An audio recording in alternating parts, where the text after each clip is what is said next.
বাঁকুড়ার জঙ্গলমহলে বন্ধ আদিবাসী শিক্ষার্থীদের হোস্টেল। জেলার খাতড়া মহকুমার বিভিন্ন ব্লকে আদিবাসী ও দরিদ্র পরিবারের শিক্ষার্থীদের জন্য বিদ্যালয়গুলিতে যে হোস্টেল পরিষেবা শুরু হয়েছিল, বেশিরভাগ ক্ষেত্রেই আজ তা বন্ধ। এর ফলে অনেককে মাঝপথে পড়াশুনো ছাড়তে হচ্ছে বলে স্থানীয়দের বক্তব্য।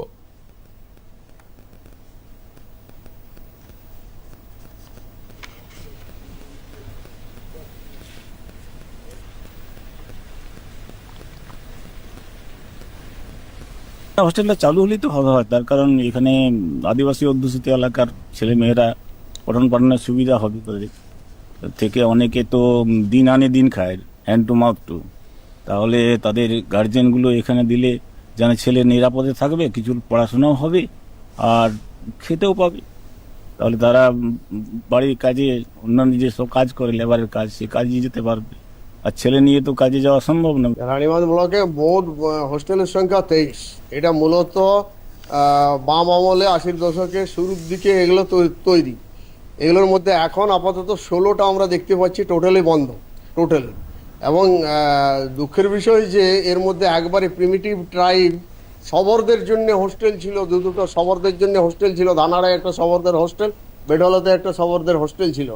সেই হোস্টেলগুলো একদম টোটালি বন্ধ। আর একটা শবরদের হোস্টেল আছে শুধুমাত্র মেয়েদের 100টা সিট। রানীবাঁধের বালাখাড়ে যে একটা শবরদের হোস্টেল আছে, সেই শবরদের হোস্টেলে এখন সবার মেয়ে নাই, অন্য কমিউনিটির মেয়েদেরকে দিয়ে সেখানে ভর্তি করে রাখা হয়েছে। এটা দুর্ভাগ্যের বিষয় যে যাদের জন্য তৈরি তারা আর নেই।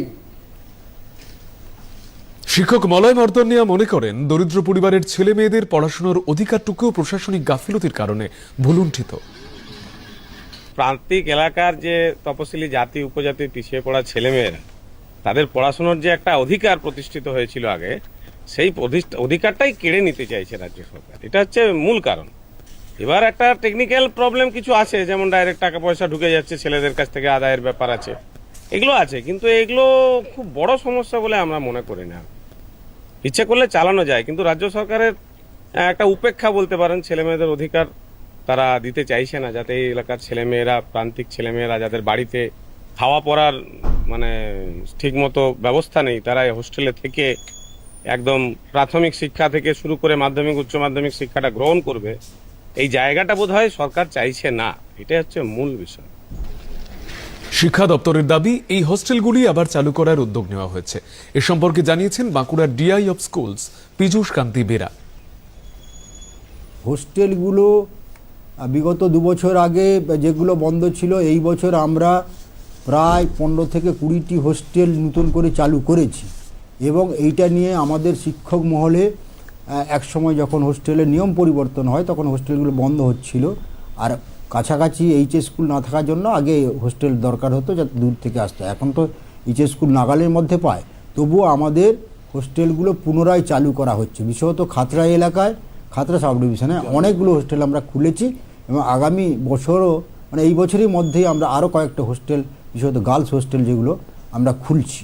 তার জন্য প্রাথমিক যে সমীক্ষা করা আমাদের অফিস থেকে, সেগুলো হয়ে যাচ্ছে। বিডিও সাহেব, আমাদের সর্বশিক্ষা মিশনের তরফ থেকে এনকোয়ারি চলছে। আমি হোপফুল খুব যে বাঁকুড়া জেলায় আরও হোস্টেল খুলে যাবে।